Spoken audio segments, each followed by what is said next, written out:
everyone. Welcome to another one of our Facebook Lives. I've been trying to decide whether it's Facebook Lives or Facebook's Live. So any of you English teachers out there, let me know. I'm really curious as to know which that is. But at any rate, welcome. I appreciate you tuning in. A couple of things before we really get started into the heart of the content. We have had some people along the way who are frustrated that they can't hear this very well. Two things are happening today. One is we are experimenting with a new microphone system. So hopefully that will help and let us know how that's working for you. But if you're still having trouble, know that you can adjust the sound in two places. One on your computer and one within Facebook. We have a blog, a tutorial in our blog about how to do both of those adjustments.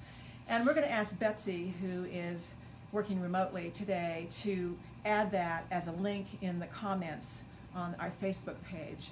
So just know that if you're frustrated and can't really hear it today, you can listen to it after the fact. You can also listen to it or watch it on YouTube, and it's also within our website under videos in a separate category. So there's all kinds of ways you can watch this particular version today. So I want to backtrack for just a second, revisit something that I talked about in last week's Facebook Live. I was talking about the fact that as my hands, just my hands are getting older, not me, just my hands, you know, the arthritis thing. So I was talking about pins and the fact that I needed some different pins to be able to grab the heads, and a pin cushion versus a magnetic device and all that. Well, the other thing that I remembered is that I have been using recently a different kind of scissor. And this is a scissor that's been designed by Karen K. Buckley.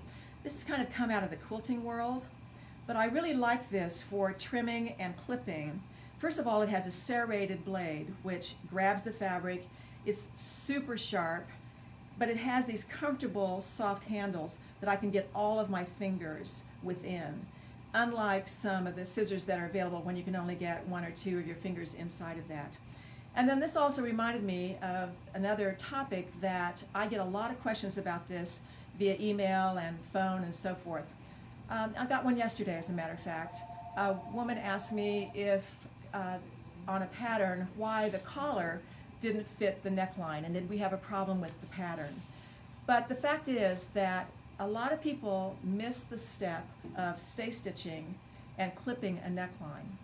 So remember that stay stitching is regular stitch length, in fact maybe a tiny bit smaller, and I do it exactly on the seam allowance line. Some people do it within the seam allowance, others too far in, but I do it right on the seam allowance so that I can clip frequently, sometimes every quarter of an inch, every half an inch, but I want to clip really precisely with a good point on my scissors exactly to the stitching line. The purpose of that is to open up the seam allowance so that it will fit exactly to the pattern that's meant to marry it. So check out these scissors. We now have them online. We've got a few pair in. I'm really crazy about them. So check those out. All right. So today we're going to talk about summer shirts. I'm going to show you some examples of summer shirts, and then we're going to talk a lot about fabric, and then I'm going to get into how to shorten a sleeve and from a long sleeve to a short sleeve, and we'll do some pattern work. But first I want to talk about a book that I really like. Actually, it's a series of a couple of books. It's called Fabric for Fashion, and it comes in two volumes. One that's fairly technical about all kinds of fabrics. It's more like a textbook. But it also comes with a book that has the swatches in it. And the swatches are already included in the pages. They're already pasted in, so you don't have to do that. But if you want to know more about fibers and fabrics and manufacturing of things and what to use, what fabric for, I recommend this book. We don't sell this, but you can find this book on most sites that sell books. So check it out. I think you'll really enjoy it. It's fun to look at, actually. Just a good reference to have. I get a lot of questions from people about they don't understand about fabrics. They don't really understand fabrics, and unless you've had a college course in it or really have sewn all your life and experimented with a lot of fabrics, maybe you don't really know that much about it. All right, so let's just look at some summer shirts. There are some obvious summer shirts that are already, in my mind, ready to go for summer. They already have shorter sleeves. There's maybe a little bit looser fit. The air can get kind of into it. So I'm going to show you those first. And we start off with the Cottage Shirt. The Cottage Shirt is already short. It has a deep 6-inch hem with a nice vent on the side, and it has this wonderful little banded sleeve. It does have a collar and stand. Sometimes I'll leave the collar off and just do the stand part.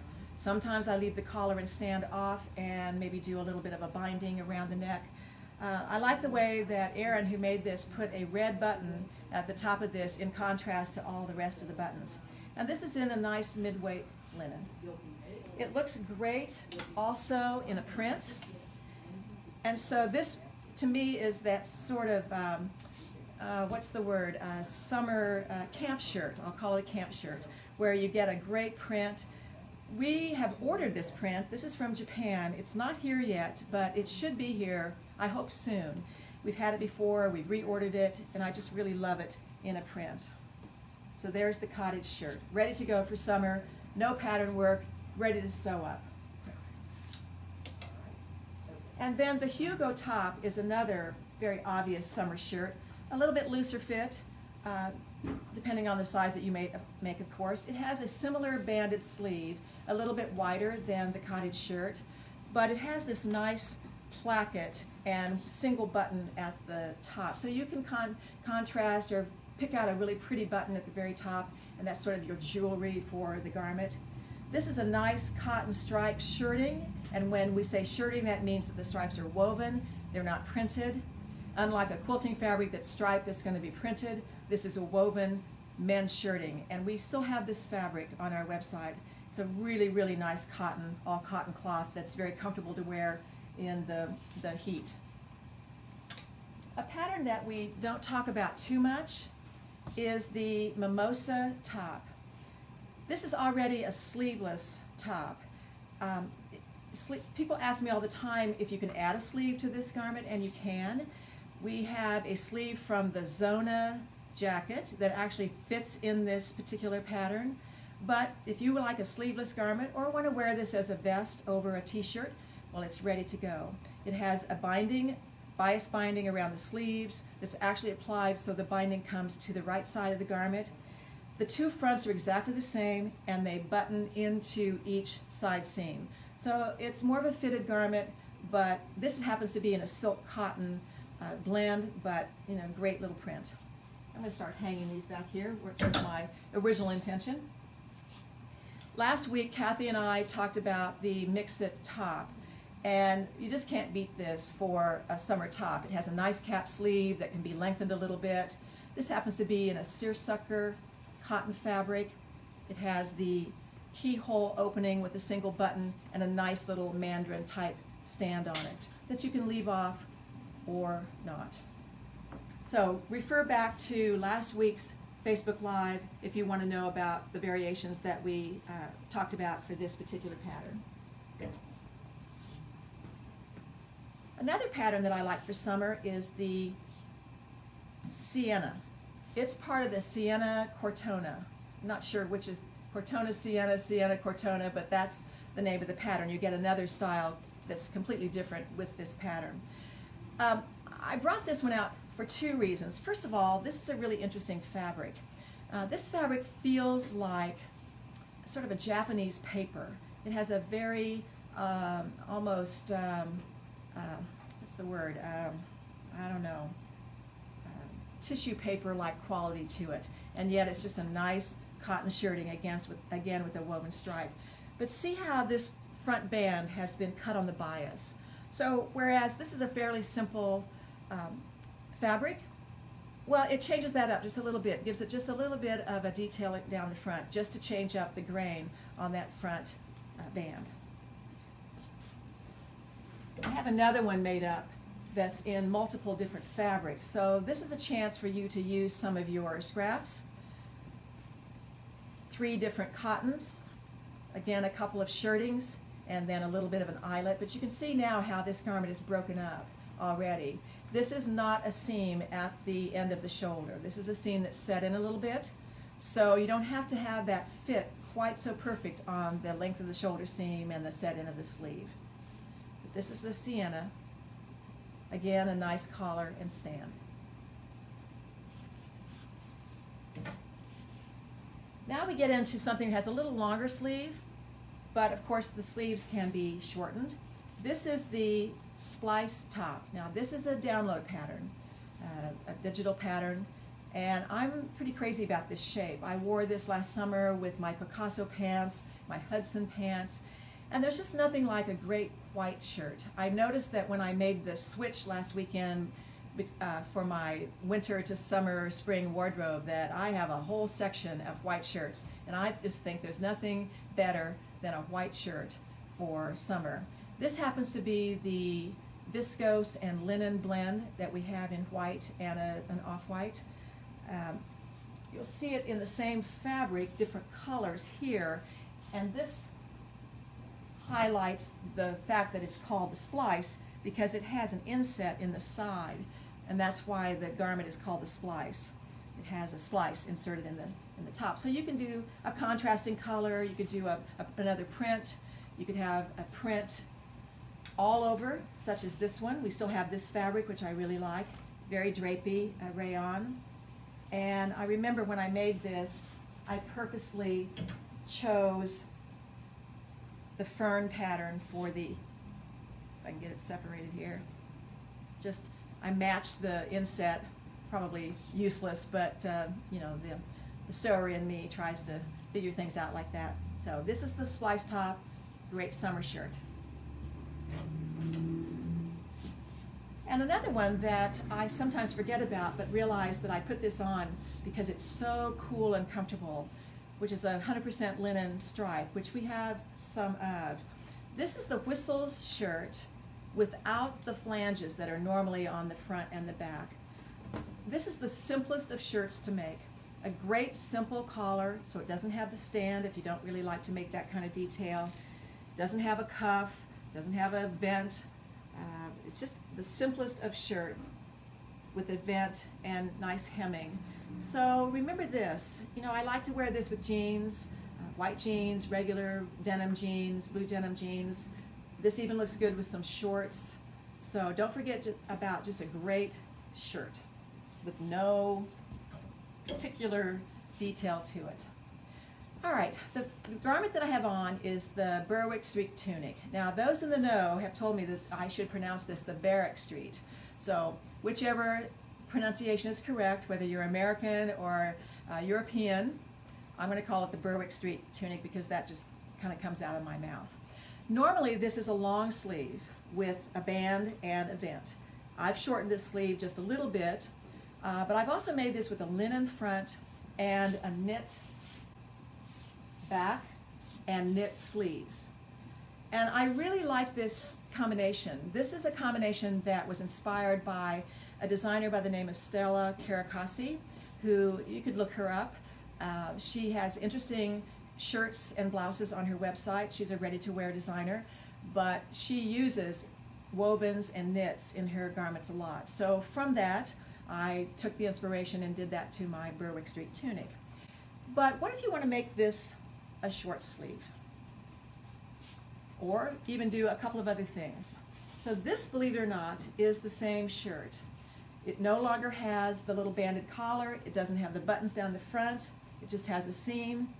The pleats that are across the front have been deepened, and you can see that the sleeves are shorter. And this is in the lightweight linen and viscose. We have 2 weights of linen and viscose, a regular weight, which I showed you with the Splice tops, and then we have it with the lightweight as well. And then back to cotton shirting.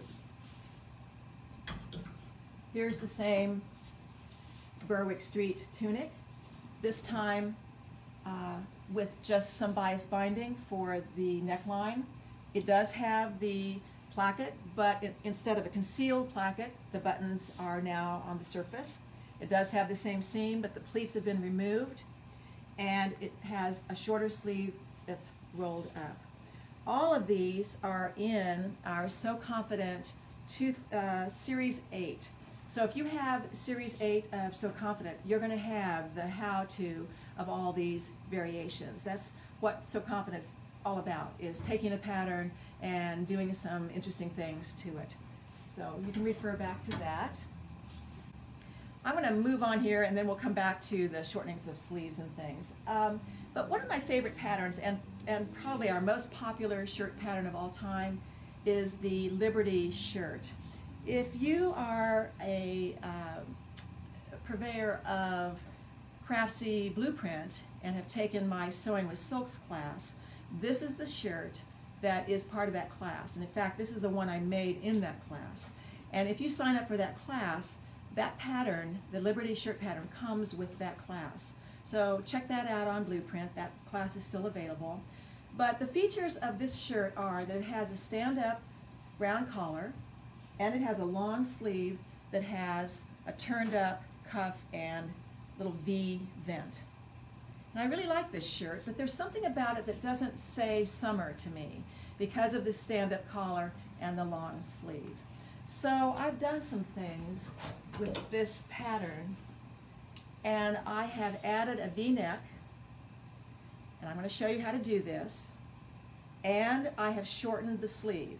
So it's more of a 3/4 length sleeve, but I still kept the vent. I'm not using the cuff this time, but I've kept the vent. So I'm going to show you how to do that. This is another one of these woven and knit combinations. Knit in the back, woven in the front. And if you like to play with a lot of different fabrics, this is one that has a fabric that we still have. In fact, we have all of these fabrics. This is a Liberty of London sort of paisley cotton. There's nothing more beautiful than a Liberty of London cotton. It's the most beautiful cotton that I think we carry or have ever seen. The back is a black and white gingham. And you can see how this shirt has this forward thrust seam, so the back comes forward and you see both fabrics. And again, this is another Liberty of London. This fabric happens to be on sale, as a matter of fact. It's in our sale category. But it also has the shorter sleeve with the vent and the V-neck. And then I've used the same sleeve, the Liberty sleeve with the vent, on the Florence shirt. We have several of these printed linens. They're handkerchief weight. And normally I wouldn't recommend handkerchief weight linens, but by the time you wash these, they become just the perfect fabric for summer. They're not as handkerchief or sheer as they started out to be, and they have the right wrinkle to them. They're just perfect. So this is the Florence, and with the Liberty sleeve, and I just married the bottom half of the Liberty sleeve with the top of the Florence sleeve so that I have the same arc of the top of the sleeve that fits into the arm's eye of the sleeve, and then I just applied the Liberty shirt bottom to this and shortened it. All right, let's talk patterns a little bit. All right, a lot of patterns have a lengthen and shorten line on them. Interestingly enough, when I looked at the Liberty pattern, we didn't have a lengthen and shorten line on the sleeve. I guess we just assumed you were always going to make that long sleeve. So how do you know where to shorten a sleeve? Just to shorten it a few inches. Normally, if you're shortening a sleeve, a few inches from long sleeve to 3/4, maybe elbow length, you would probably use the lengthen and shorten line. But I didn't have that, so I folded the pattern from the hemline to across at the point at the top of the seam and found the center of the sleeve from here to here. Not from here to here, but from here to here, and found the center. And then I folded this about 3 inches, which means I folded it about 1.5 inches.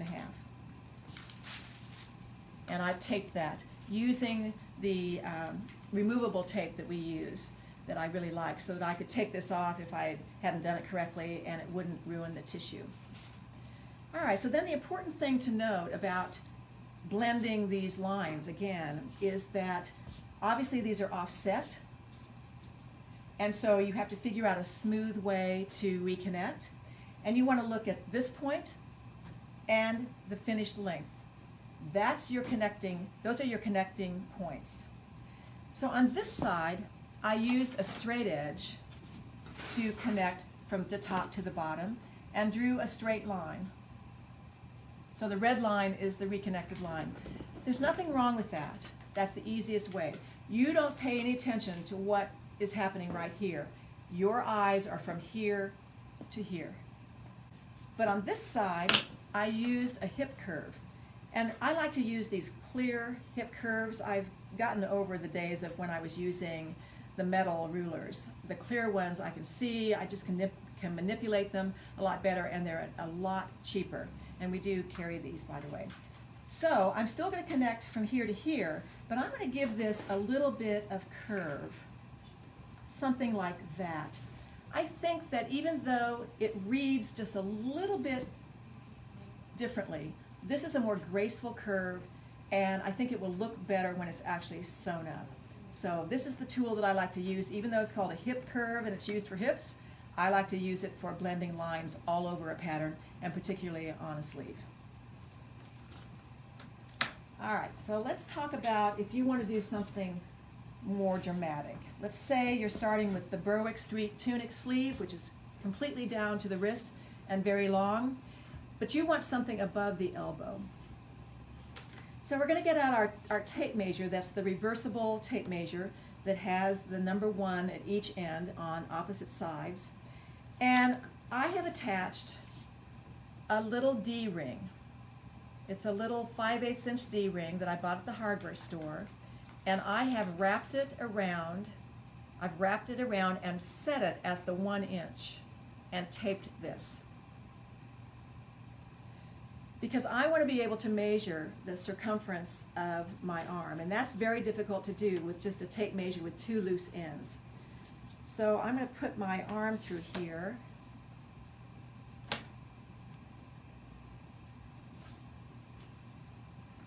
and I'm going to measure my arm.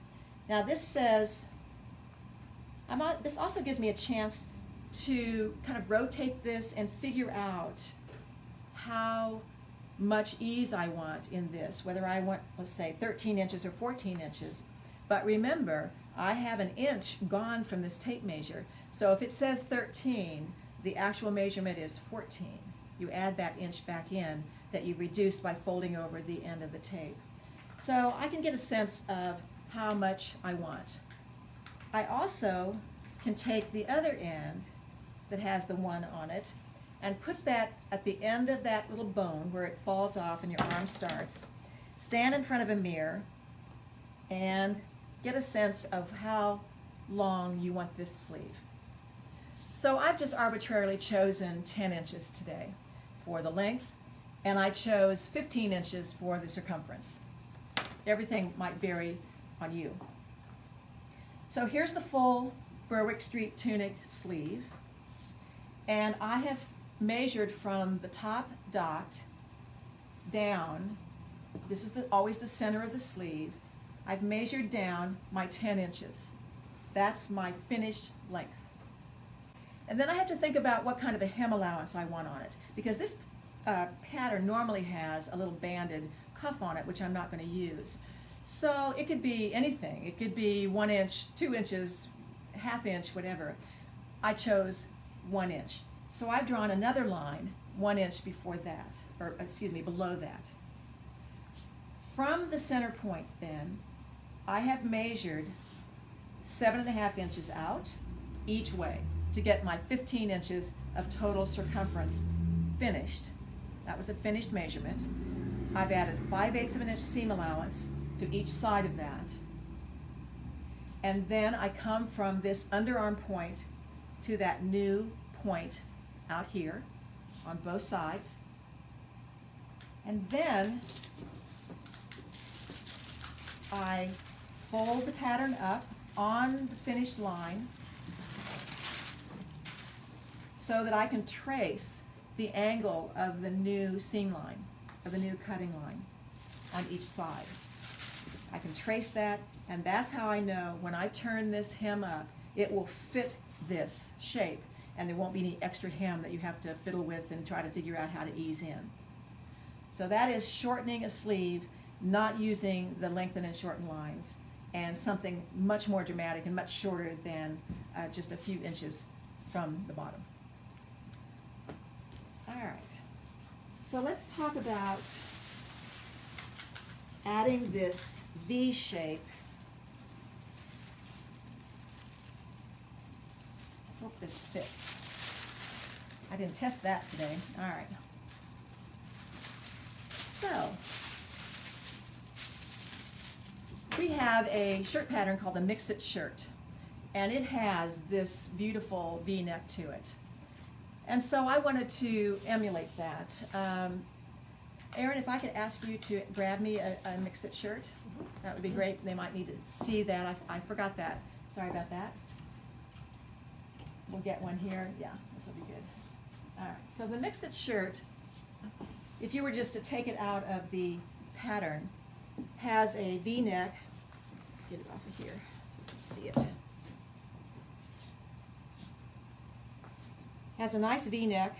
It also has a little collar to it. But imagine this without the collar and just this V-neck shape. Has a little bit of a horizontal line across the bottom of it. I just really like where it sits on me, like the shape of it, so I want to use that. So I have copied the Mix-It front with the V-neck shape, and I've noted in particular the center front line. If a pattern is not marked as having a center front, but it has buttons, you always know that buttons are in the center front.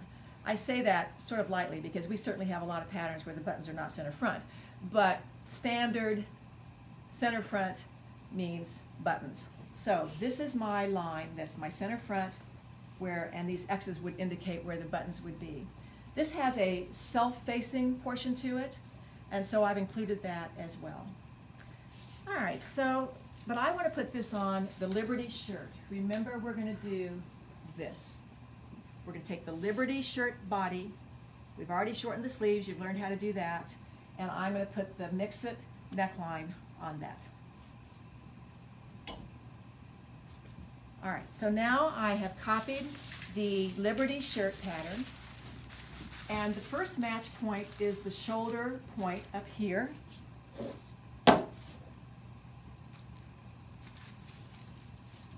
And the second match point is center front. I line up the center front lines.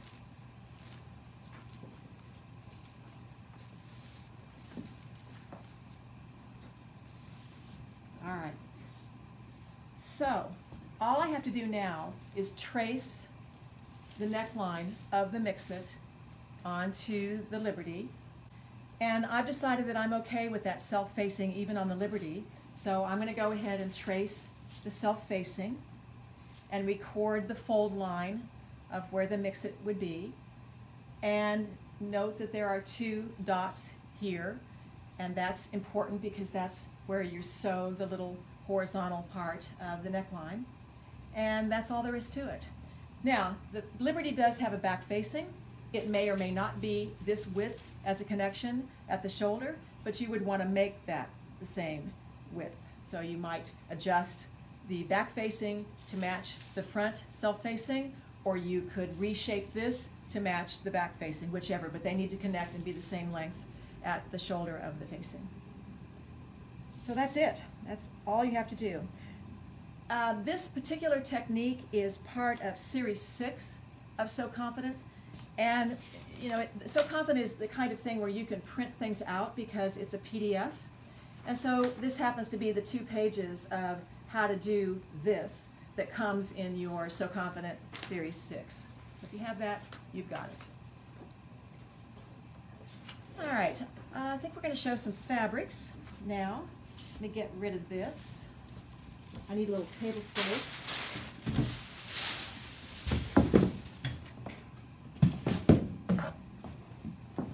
All right.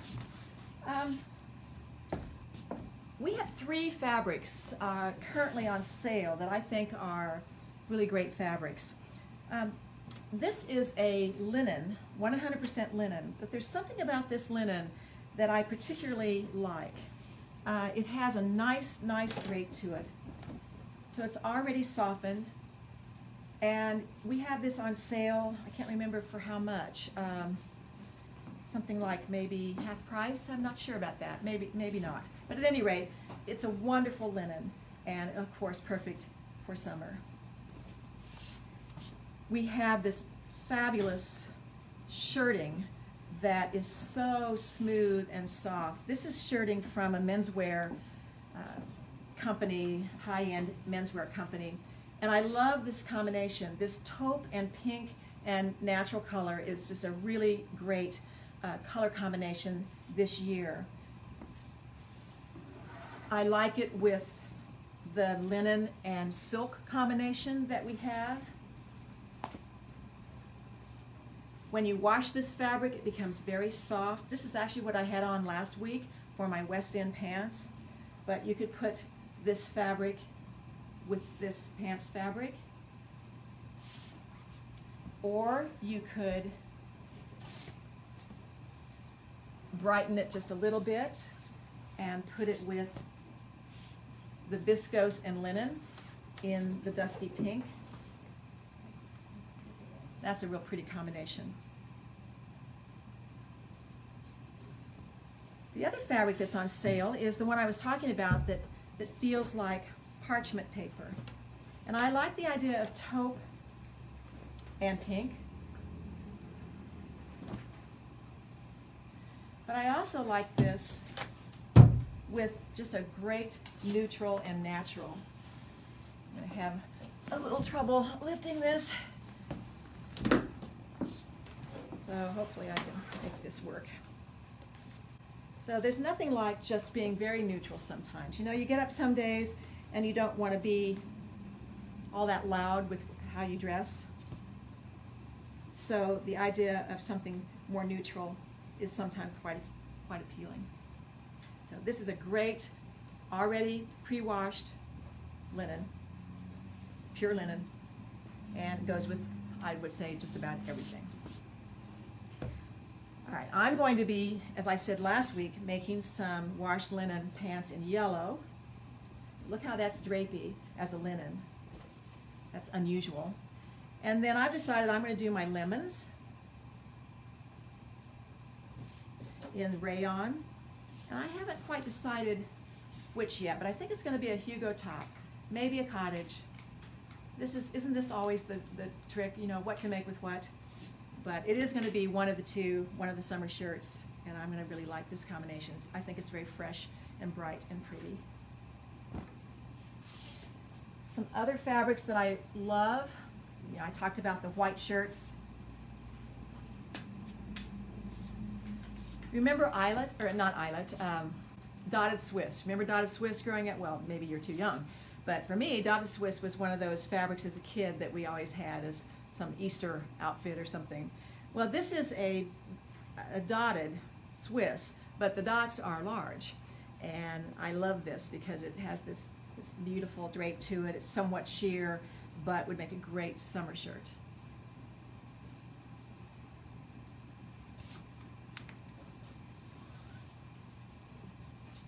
This has an interesting look to it. Very traditional pattern. Have to see what's the right and wrong side of this. But I love this. Again, it just says summer to me. Wear it with jeans or with white pants.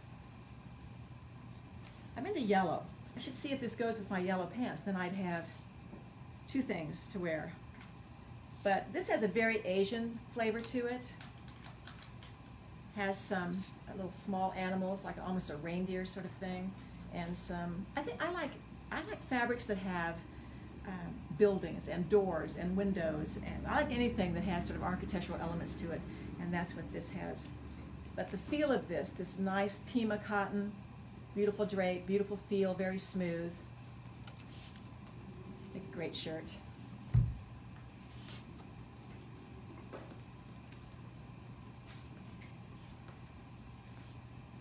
This one's bolder, but amazing. So look at that. Isn't that beautiful? Put that with crisp white. This could even be pants, not necessarily a shirt.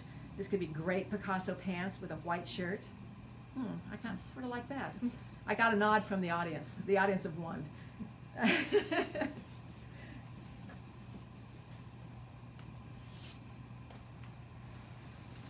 And this is not a shirting because this is a printed stripe, but it is a nice cotton. It does have the orange stripes and it has oranges in the motif, which I think is really fun.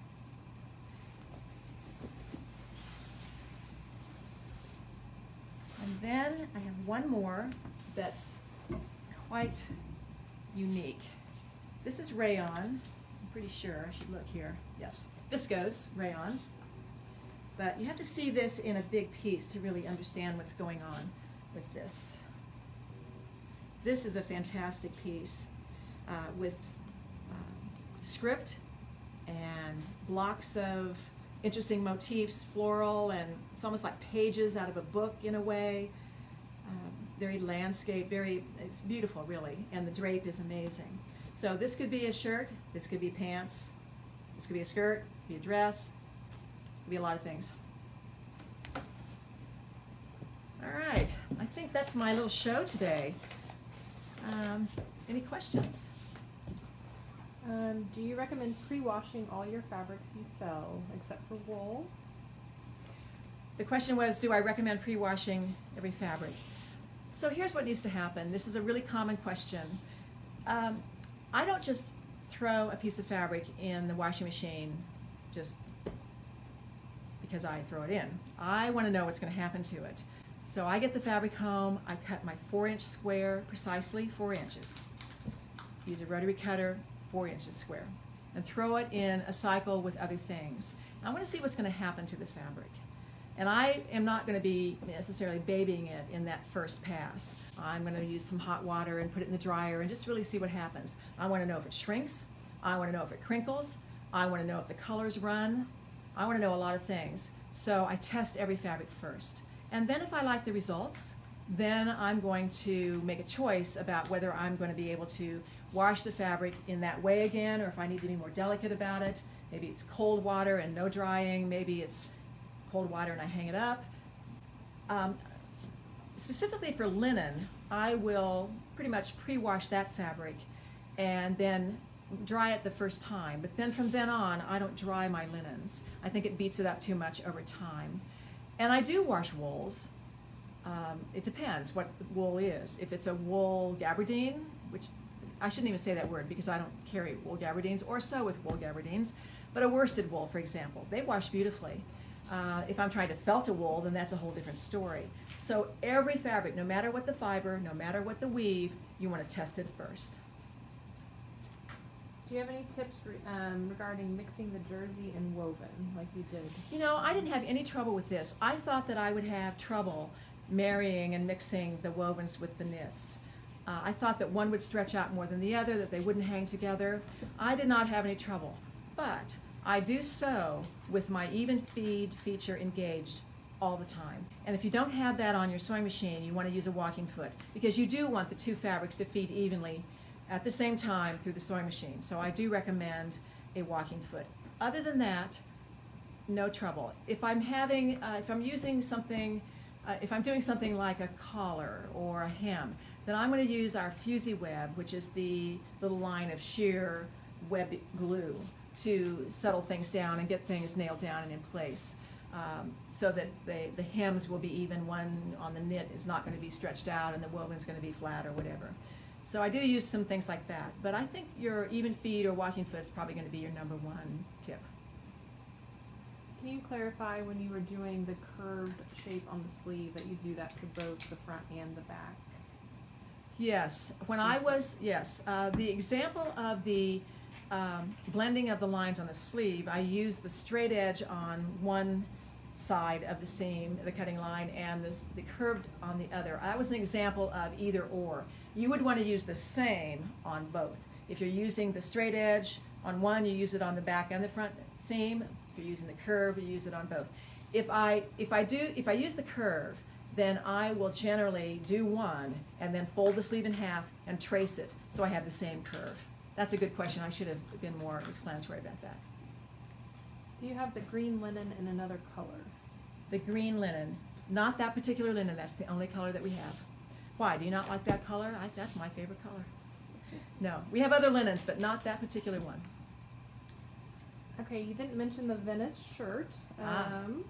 Well, one of the reasons why I didn't mention the Venice shirt is that either next week or the following week, we are going to introduce the Venice shirt, and I'm going to show you a great summer option for that. And I'm going to show you how to do some gathering in the proper way, and so that's coming. Yeah, but it's a great shirt, and you could shorten the sleeves, and in the case of what I'm going to show you next, or I think it's going to be next week, I'm not sure, it's going to be sleeveless.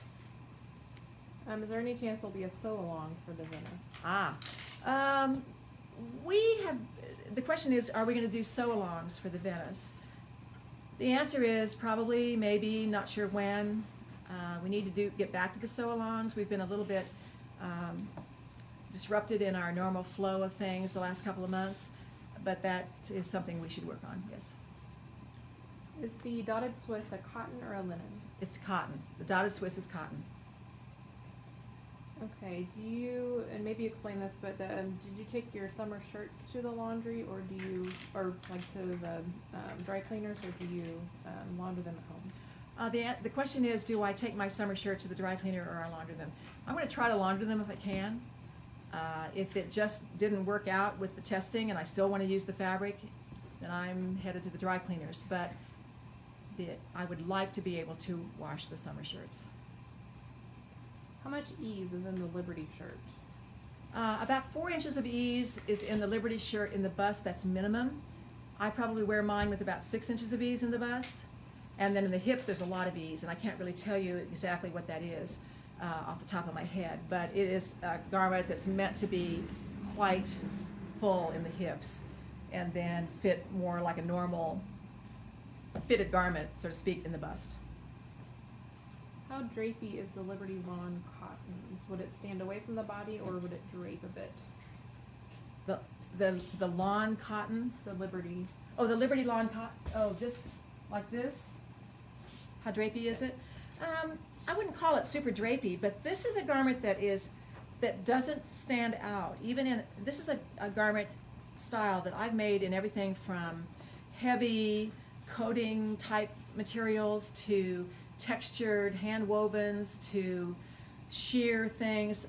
This garment looks good, I think, in just about any fabric, and it doesn't hang out because of the way this is built.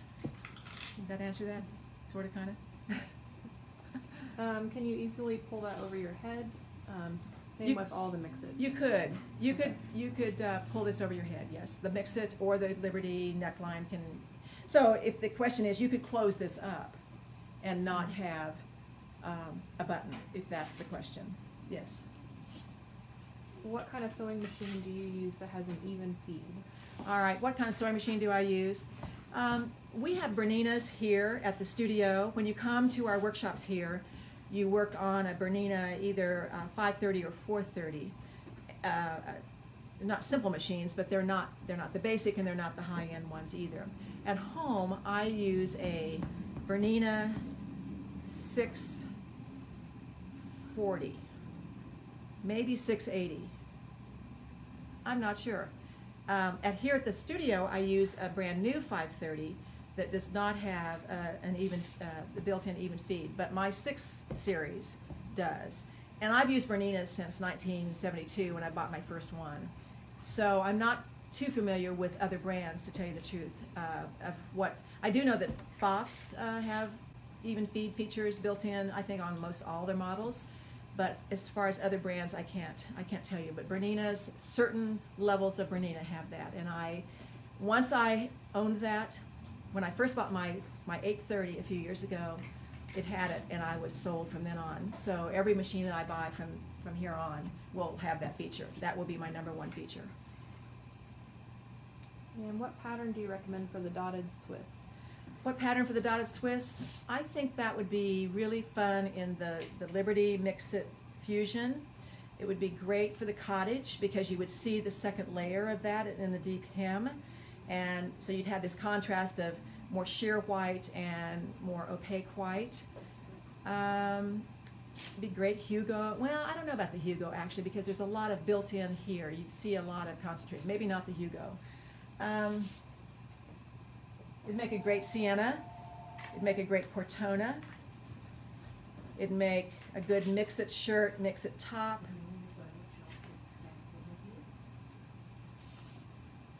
Can you please talk about the Odette with the fabric combinations? We showed a picture of you in an Odette, so that's where the Yes. question is. Excuse me coming just a minute. I'm going to grab one.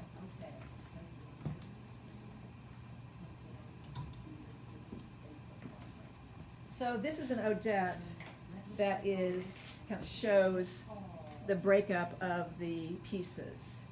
So what I used on the one that I think we featured that was black and white and had this concentration of color, I don't have that here because it's home in my own personal closet. It's one of my favorite garments. But that was a border print. And so there was this concentration of red floral along the border, along the selvage. And then it blended from black, more concentrated black, up into an area of fabric that had a lot of white. So I actually cut that fabric on the cross grain.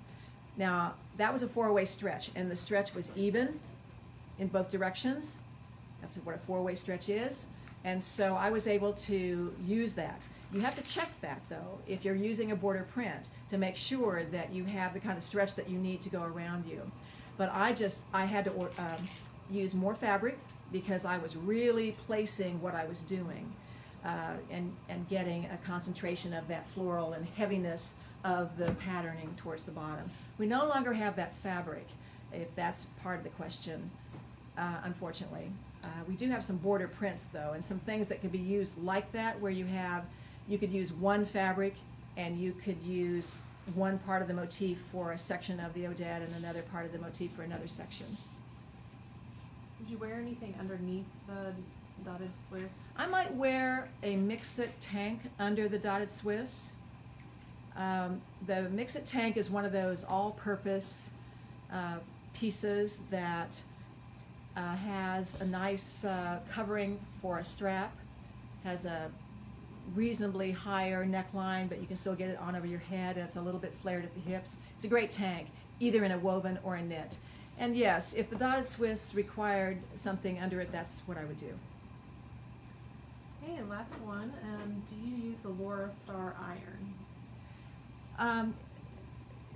The question is, do I use a Laura Star iron? The answer is we used to, and we had it here for a long time, and now I don't use it. I'm going to do a whole Facebook Live soon on pressing equipment, but in general, one of the issues about that sort of type of equipment, that brand or any other brand, is that it's very difficult to control the amount of steam that comes out. It's either like a whole lot or none. And I like to be a little more tender sometimes with just a little bit of steam. I like an iron that has a push button that where there's a little bit of steam going on and I can push that button and get a little bit more. I like to mold and shape. That's the purpose of pressing. And if I were wanting to iron sheets and towels and pillowcases and tablecloths and things like that, that Laura Star would be great. For finessing of garments, that's not something that I recommend using. Maybe one more. Do you cut the same size for the jersey parts when mixing woven and stretch? Yes, I cut the same size when I'm mixing the woven and the stretch. I'm not trying to stretch the knit to fit the woven. They are the same size as cut, and so there's no playing around with what lines up. Okay. Well, thank you so much. We'll see you next Tuesday, I hope.